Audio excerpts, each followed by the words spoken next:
Olá família, tudo bem com vocês? Graça e paz, que maravilha estarmos aqui mais uma vez para falar sobre o Evangelho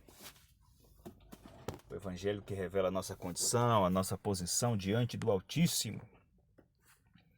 Eu gostaria de meditar com você nesse texto, que é um dos textos extraordinários que nós encontramos através da revelação dada ao apóstolo Paulo acerca do Filho de Deus.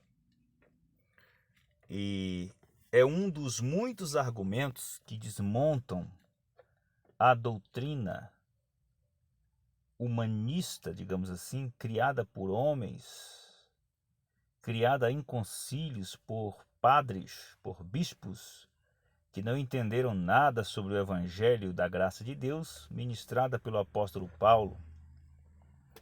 Se você analisar a história, você vai encontrar a origem da doutrina e as semelhanças dessa doutrina com muitas outras religiões que também cultuavam e adoravam uma tríade de deuses, de 3 deuses, né? Enfim, olha só que texto lindo.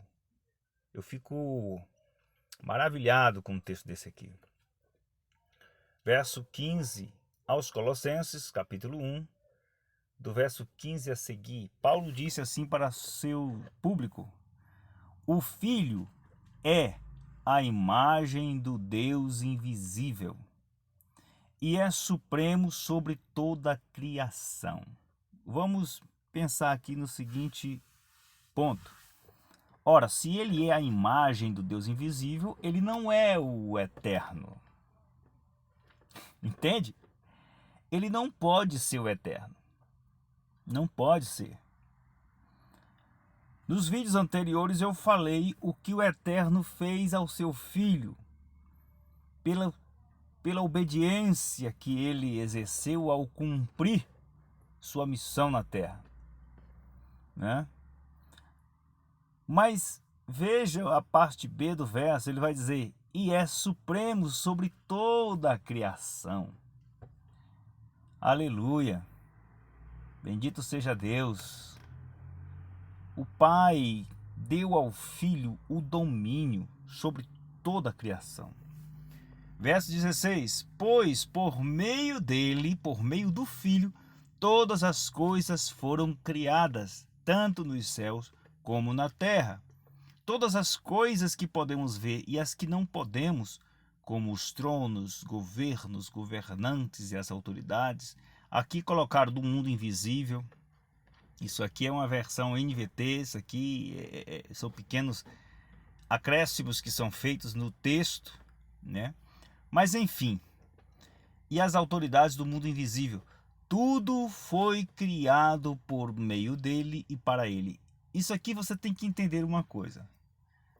Se todas as coisas foram criadas por meio dele, você tem que entender que neste aspecto em que Paulo está falando, ele não está falando do homem encarnado, ele está falando da palavra de Deus, que trouxe à existência todas as coisas, incluindo o Filho do Altíssimo. Beleza? O Filho do Altíssimo é a palavra encarnada. Então Paulo ele está indo além da carne, do homem Jesus. Ele está indo além do físico. Ele está falando da palavra de Deus que trouxe à existência tudo e todas as coisas, incluindo o homem perfeito, o homem segundo Pai, o homem segundo o Deus que reflete a imagem do Deus invisível. É isso que Paulo está falando. Ele existia antes de todas as coisas. Como que ele existia? Jesus de Nazaré disse, não, ele está falando da palavra que trouxe a existência de todas as coisas, a palavra do Pai. E mantém tudo em harmonia. Ele é a cabeça do corpo, que é a igreja. Ele é o princípio supremo sobre todos os que ressuscitam dos mortos. Portanto, ele é primeiro em tudo. Aí vai dizer, pois foi do agrado do Pai que toda a plenitude habitasse no Filho. E por meio dele o Pai reconciliou consigo todas as coisas, por meio do sangue do Filho na cruz, o Pai fez as pazes com todas as coisas, tanto nos céus como na terra. Então, vejam só. Se vive uma expectativa de que o mundo está em desordem. O mundo dos homens, sim. Mas isso não quer dizer que não esteja sob o domínio do Eterno. O Pai exerce domínio sobre tudo.